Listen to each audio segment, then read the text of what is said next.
ಎಲ್ಲ ಕಡೆ ಟಾಕ್ಸಿಕ್ ಬಗ್ಗೆನೇ ತುಂಬ ಹೆಚ್ಚಾಗಿ ಸದ್ ಮಾಡ್ತಾ ಇದೆ. ಮಾರ್ಚ್ 19ಕ್ಕೆ ಟಾಕ್ಸಿಕ್ ಬಿಡುಗಡೆ ಆಗ್ತಾ ಇದೆ. ಹೀರೋ ಇಮೇಜ್ ಅವರು ಯಶ್ ಅವ್ರನ್ನ ವಿಲನ್ ಹಾಗೆ ಹೆಂಗೆ ಕಾಣ್ಬೋದು, ಅವ್ರು ನಮ್ಗೆ ಹೇಗೆ ಕಾಣ್ತಾರೆ ಅನ್ನೋ ಒಂದು ಕುತೂಹಲ ಯಶ್ ಅವರ ಅಭಿಮಾನಿಗಳಿಗೆ ಹೆಚ್ಚಾಗಿದೆ ಅಂತಲೇ ಹೇಳ್ಬೋದು. ಒಂದು ವಿಲನ್ ಯಾವ ರೀತಿ ಮಾಡ್ತಾರೆ ಆ್ಯಕ್ಟಿಂಗು, ಎಷ್ಟಿಗೋಸ್ಕರ ಒಂದು ರಾವಣನ ಕ್ಯಾರೆಕ್ಟರ್ಗೋಸ್ಕರ ಕಾಯ್ತಾ ಇದ್ದಾರೆ. ಮಾಧ್ಯಮ ನ್ಯೂಸ್ಗೆ ಸ್ವಾಗತ. ನಾನು ಹರ್ಷಿತಾ. ರಾಯ ಎಲ್ಲ ಕಡೆ ಟಾಕ್ಸಿಕ್ ಬಗ್ಗೆನೇ ತುಂಬ ಹೆಚ್ಚಾಗಿ ಸದ್ ಮಾಡ್ತಾ ಇದೆ. ಅಂದರೆ ಸಿನಿಮಾದ ಪೋಸ್ಟರ್ಸ್ಗಳಾಗಿರ್ಬೋದು, ಅದರ ಜೊತೆಗೆ ಒಂದು ಸಿನಿಮಾದ ಎಲ್ಲ ಸಿನಿಮಾಗಳು ಟೈಟಲ್ ಆಗಿರ್ಬೋದು, ಟೀಸರ್ ಆಗಿರ್ಬೋದು, ಅಥವಾ ಅದರಲ್ಲಿ ಆ್ಯಕ್ಟ್ ಮಾಡ್ತಿರೋ ಪರ್ಸನ್ಗೋಸ್ಕರ ತುಂಬ ಫೇಮಸ್ ಆಗುತ್ತೆ. ಆದರೆ ಟಾಕ್ಸಿಕಲ್ ಹೇಗೆ ಅಂತ ಹೇಳಿದರೆ ಪ್ರತಿಯೊಂದು ವಿಚಾರ ಕೂಡ ಸುದ್ದಿ ಆಗ್ತಾ ಇದ್ದಾರೆ ಅಂತಲೇ ಹೇಳ್ಬೋದು. ಅಂದರೆ ಸಿನಿಮಾದ ಪೋಸ್ಟರ್ಸ್ ಆಗಿರ್ಬೋದು, ಪಾತ್ರದ ಪರಿಚಯ ಆಗಿರ್ಬೋದು, ಫಿಲ್ಮ್ ಮಾರ್ಕೆಟಿಂಗ್ ವೈಸ್ ಕೂಡ ತುಂಬ ಸದ್ ಮಾಡ್ತಾ ಇದೆ. ಅಂದರೆ ಮೊನ್ನೆ ಅಷ್ಟೇ ಬಂದಿರೋ ಅಪ್ಡೇಟ್ಗಳ ಪ್ರಕಾರ ತೆಲಂಗಾಣ ಮತ್ತು ಆಂಧ್ರ ಪ್ರದೇಶ ಆಗಿರ್ಬೋದು, ಅದರ ಜೊತೆಗೆ ನಾರ್ತ್ ಇಂಡಿಯಾ, ನೇಪಾಳ, ಇದರದ್ದೆಲ್ಲ ವಿತರಣಾ ಹಕ್ಕು ಯಾರಿಗೆ ಸಿಗುತ್ತೆ ಅನ್ನೋ ಒಂದು ವಿಚಾರವಾಗಿ ತುಂಬ ಸುದ್ದಿ ಮಾಡಿತ್ತು. ಮಾರ್ಚ್ 19ಕ್ಕೆ ಟಾಕ್ಸಿಕ್ ಬಿಡುಗಡೆ ಆಗ್ತಾ ಇದೆ.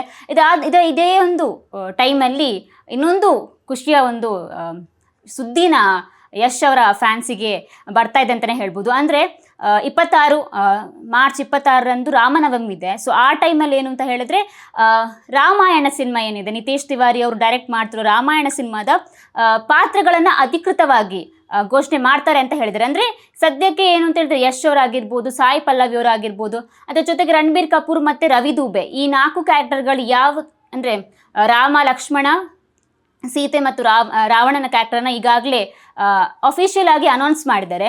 ಇದನ್ನು ಬಿಟ್ಟು ಯಾರ್ಯಾರು ಇದ್ದಾರೆ ಅನ್ನೋ ಒಂದು ಅಧಿಕೃತ ಘೋಷಣೆಯನ್ನು ಮಾಡಲಿಕ್ಕಂತರ ಒಂದು ಈವೆಂಟ್ ಹಮ್ಮಿಕೊಂಡಿದ್ದಾರೆ ಅನ್ನೋ ಒಂದು ಮಾಹಿತಿ ಬರ್ತಾ ಇದೆ.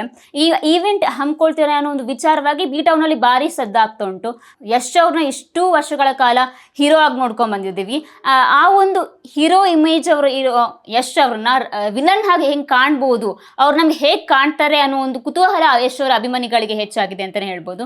ಅಂದರೆ ಇವಾಗ ಸದ್ಯಕ್ಕೆ ಇರುವಂಥದ್ದು ಒಂದು ರೂಮರ್ ಇದು ಅಷ್ಟೇ. ಅಂದರೆ ಮಾರ್ಚ್ 26ಕ್ಕೆ ಈ ಥರ ಒಂದು ಈವೆಂಟ್ ಇದೆ ಅಂತೆ ಮುಂಬೈಯಲ್ಲಿ. ಸೊ ಈ ಈವೆಂಟಲ್ಲಿ ಅನೇಕ ಗಣ್ಯರು ಬರ್ತಾರಂತೆ. ಅದ್ರ ಜೊತೆಗೆ ಗೃಹ ಮಂತ್ರಿ ಅಮಿತ್ ಶಾ ಅವರು ಕೂಡ ಪಾಲ್ಗೊಳ್ತಾರೆ ಅನ್ನೋ ಒಂದು ಕೂಡ ಸಣ್ಣ ರೂಮರ್ ಇದೆ. ಸೊ ಇನ್ನು ಕಾದು ನೋಡಬೇಕು ಯಾವ ರೀತಿ ನಿಜವಾಗ್ಲೂ ಮಾರ್ಚ್ 26ಕ್ಕೆ ಈ ಒಂದು ಕಾರ್ಯಕ್ರಮ ಹಮ್ಮಿಕೊಂಡ್ರೆ ಯಾರೆಲ್ಲ ಬರ್ತಾರೆ. ಆಮೇಲೆ ಎಲ್ಲರೂ ಏನು ಅಂತ ಹೇಳಿದ್ರೆ ಸದ್ಯಕ್ಕೆ ರಾಮಾಯಣ ಅಂತ ಬಂದರೆ ತುಂಬ ಜನ ಕಾನ್ಸಂಟ್ರೇಟ್ ಮಾಡ್ತಿರೋದು, ಯಾವಾಗಲೂ ಹೇಳ್ತಾರೆ ಒಂದು ಸಿನಿಮಾ ಬಂದಾಗ ಹೀರೋ ಯಾರು, ಹೀರೋಯಿನ್ ಯಾರು, ಇದರ ಬಗ್ಗೆ ಕಾನ್ಸಂಟ್ರೇಟ್ ಮಾಡ್ತಾರೆ. But for the first time ಅನಿಸುತ್ತೆ ಒಂದು ವಿಲನ್ ಯಾವ ರೀತಿ ಮಾಡ್ತಾರೆ ಆ್ಯಕ್ಟಿಂಗು, ಎಷ್ಟಿಗೋಸ್ಕರ ಒಂದು ರಾವಣನ ಕ್ಯಾರೆಕ್ಟರ್ಗೋಸ್ಕರ ಕಾಯ್ತಾ ಇದ್ದಾರೆ. ಸೊ ನೀವು ಕಾದು ನೋಡಬೇಕು ಯಾವ ರೀತಿ ಈ ಒಂದು ವಿಚಾರ ಏನಿದೆ ಸತ್ಯನ ಅಥವಾ ಸುಳ್ಳ ಅಂತ. ಸೊ ಇದಕ್ಕೆಲ್ಲ ಉತ್ತರ ಸಿಗಬೇಕಾಗಿರೋದು ರಾಮನವಮಿ ದಿನ. ಸೊ ಇದಾಗಿತ್ತು ಇವತ್ತಿನ ವಿಶೇಷ. ಇನ್ನೂ ಹೆಚ್ಚಿನ ಮಾಹಿತಿಗಾಗಿ ನೋಡ್ತಾ ಇರಿ ಮಾಧ್ಯಮ ನ್ಯೂಸ್.